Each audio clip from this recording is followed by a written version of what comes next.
Smoke choked the fading skyline of Sector 9, the ground beneath their vehicle scorched and trembling with aftershocks. What had once been a thriving city now looked like the hollowed-out corpse of civilization, still skeletons, collapsed towers, and the reek of decay. The infected had gone quiet, but something worse stirred below. Becky sat beside Freyen's limp form in the truck's back seat, blood still seeping slowly from the self-inflicted wound on Freyen's arm. Her face was pale, contorted in pain, and her skin occasionally flickered with strange glowing lines, like veins charged with electricity. Billy paced near the driver's seat, nervous. He kept glancing at the horizon, then at Freyen. This isn't just infection anymore. Saint's inside her. You feel that static in the air? That's not weather. That's him watching. Becky didn't flinch. She gripped Freyen's hand tighter. Let him watch. He should see what love looks like when it refuses to die. She wasn't just scared, she was furious. Every step they took closer to Sector 9, the truth unraveled more. Saint had never just wanted to infect the world, he wanted to own it, reshape it, and crown Freyen as his corrupted queen. And Becky, sweet, brilliant Becky, had somehow been in his plans all along. Billy opened a secured line to a crumbling underground entry. We need to hide here. This was an old emergency bunker. Saint's reach is thinner underground. For now, carried Freyen down into the shadowy depths, the air stale and damp. The hallways were littered with torn cables and shattered screens, but still flickering in one untouched chamber was an encrypted console, guarding a locked file titled, Project Eve. Billy hesitated. I didn't want to show you this, but it's time. He entered a passcode. The screen displayed a set of video logs, blueprints, and bloodwork. Becky's name appeared at the top of the file. Subject 11. Immunoreactive anomaly. Compatible with Hive Queen Sync. Unique blood signature. Becky stumbled back. That's me. That's. What? Freyen stirred behind them, groaning, eyes fluttering open. Her voice was hoarse. What is this? Billy swallowed hard. Becky's not just immune. Her blood counters the mutation entirely. Your body syncs with the Hive Queen strain, hers is the counterbalance. The antidote? Becky's voice cracked. So that's why I survived so many attacks. Why Saint never tried to kill me. He didn't want you dead, Billy said quietly. He wanted to bind you to her. Freyen slowly sat up, her hands trembling. Then I'm the weapon. And Becky is the trigger. No, Becky snapped, fire in her voice. We're not weapons. We're people. And you're not his queen. Freyen clenched her jaw, the shadow of guilt darkening her features. He's still inside me. I can feel him whispering. Waiting for me to crack. Then don't give him that satisfaction, Becky said, stepping closer. You love me, Freyen. That's stronger than anything he can infect. Their foreheads met. Just the brush of Becky's fingers against Freyen's cheek seemed to silence the storm in her mind. The pulsing veins dimmed. The dark crown Saint tried to forge began to fracture, bit by bit. But just as the calm settled, the lights went out. A high-pitched alarm shrieked. Gas hissed from vents. Doors slammed shut. Becky turned in panic. Freyen. Before Freyen could grab her, a wall of flame ignited between them, splitting the bunker in two. Freyen slammed her fist against the glass, roaring, her eyes going blood red. Saint's voice echoed through every speaker. Greater than you should have accepted my offer, Freyen. You were born for this. But since you refuse your throne, I'll take the only piece left worth keeping. Screens flickered on, revealing Becky strapped to a vertical slab of metal, a mechanical arm lowering toward her vein. Freyen's claws extended. Her back arched in pain, and something split from her shoulder blades. Black wings, skeletal and twisted, burst free. Her scream shook the entire compound. Saint appeared on screen, smiling with jagged teeth. Greater than that's it. Let go. Hate me. Hate yourself. Hate her. The more you lose yourself, the more power you gain. Freyen dropped to her knees, trembling violently. You don't know what I feel for her. I know it's a weakness, Saint replied. She'll die. And you'll rise. But Freyen whispered, no. It's not a weakness. And then she said Becky's name, not in rage, not in pain, but in devotion. The infection inside her didn't shatter her, it bent to her. The black veins turned white hot. Her wings caught flame, not burning, but purifying. She didn't scream this time. She stood, glowing, eyes turning a blinding gold. And in a blink, she vanished. Becky gasped as the machine pierced her skin, but before it could drain her, Freyen appeared out of thin air, slashing the device in two. She caught Becky as she collapsed, pulling her into her arms. "You came," Becky breathed. "Always," Freyen whispered. "No wall, no monster, no goddamn crown will keep me from you." Saint arrived in a storm of dark energy, body monstrous, veins bulging with hive corruption. "You can't stop this. I am evolution." Freyen turned, holding Becky behind her. "You're not evolution. You're a virus." She flared her wings, then glanced back at Becky. "Remember what I told you.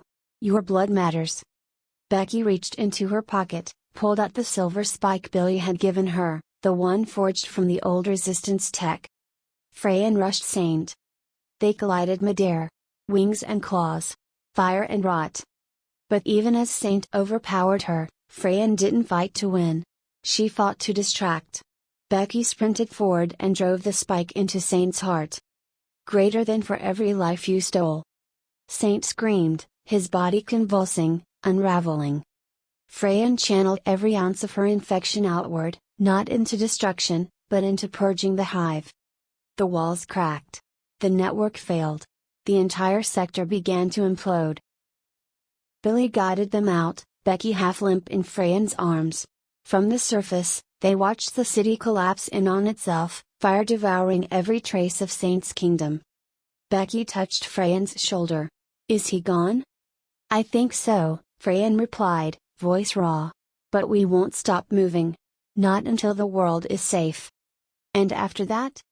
Freyen turned to her, eyes soft. "After that, I take you somewhere no one can ever use us again. And I tell you I love you every day until you believe it." Becky smiled. "You already do. I feel it in every scar you carry." They kissed as the sun rose through the smoke, dawn breaking over the broken earth. But far below, deep in the hidden catacombs, a single embryo pulsated in a sealed pod, bearing Saint's corrupted signature. The war wasn't over. But neither were they. The dust settled over Sector 9 like a morning shroud. Freyen sat silently on the ridge, staring at the crater that once held Saint's fortress. Her wings had receded, leaving scars along her spine. The infection still hummed inside her, but it no longer ruled her. It listened now. Obeyed her emotions. Her will. Becky sat close, arms wrapped around her knees, watching the horizon with weary eyes. "It's quiet." "Too quiet," Billy muttered from behind them, scanning their surroundings with binoculars. "Something's wrong. There should be more survivors fleeing the fall." "Or maybe there aren't any left," Becky whispered, voice thick with sorrow. Freyen looked at her, brow furrowed. "You okay?" Becky didn't answer at first. Then she turned slowly, meeting Freyen's gaze. "Do you ever wonder what we'll be when all of this is over? If we even can be something normal again?" Freyen smiled softly. "No. Because we're not meant to be normal. You're lightning. I'm the storm. We were never going to be quiet." Becky gave a breathy laugh, tearful. Romantic. Terrifying. Honest. Freyen leaned closer, brushing Becky's knuckles. "And real. Especially that." But before the moment could settle, a low-frequency hum rippled through the air. It wasn't machinery. It was biological. Billy jerked upright. "You hear that?" They did. A pulse, like a heartbeat, but not one of flesh. It came from beneath the ground. Not in the crater, but beyond it. Something new. Or something ancient. Waking. Suddenly, a signal crackled to life on their salvaged radio. "Greater than Echo Base to surviving units, this is Haven. We received your beacon. Sector 11 is secure. Repeat, secure. But there's movement underground. Something. Alive. Get here. Now." Freyen stood up. "Then we move. We regroup." Billy shook his head. "You need rest. You're still. I don't get to rest, Freyen snapped. Not while something out there is waiting to finish what Saint started. Becky grabbed her hand, firm. Then we face it. But not like this. You can't burn yourself out trying to save everyone alone. You have me now. So let me be your damn anchor. Their eyes locked. In Becky's voice, there was no plea, only power. Freyen nodded, almost reverently. Okay. Together. Later that night, they found shelter in the remains of an abandoned train station. The interior was damp, but the platform was intact, and the heavy doors could be sealed. Billy kept watch while Freyen and Becky lit a fire inside an overturned cargo car. Freyen leaned against the wall, finally allowing herself to breathe. Becky pressed a warm cloth to the wound on Freyen's arm. Still healing faster than human. But slower than before. That mean anything? It means I'm not turning into a god, Freyen muttered, half amused. Just a freak with an M. You've always been a freak. I happen to love that about you. Freyen looked at her, eyes softening. Say that again. I love you, Becky said. Quietly. Fully. Without fear this time. Freyen's hand found her cheek. God, you wreck me when you say it like that. Their lips met again, deeper this time. Not frantic like before battle. Not desperate like in survival. But aching. Hungry. Full of unspoken promises. Clothes were slowly peeled away, not for lust alone, but for closeness. For skin against skin in a world that had taken everything else. They lay together in the dark, tangled and breathless, with Freyen's arm curled tightly around Becky's waist. A promise. A shield. A brand of loyalty written in touch and time. Hours later, a distant rumble woke Billy. He scrambled to the edge of the station and peered into the distant valley. A dark figure stood under the moonlight, not infected, not human. Something. Hybrid. Thin. Pale-skinned with elongated limbs, eyes glowing white. It turned its head. Then vanished into the trees. Billy backed away, cold sweat beading his neck. Greater than something survived. Something worse is watching. He ran to wake Freen.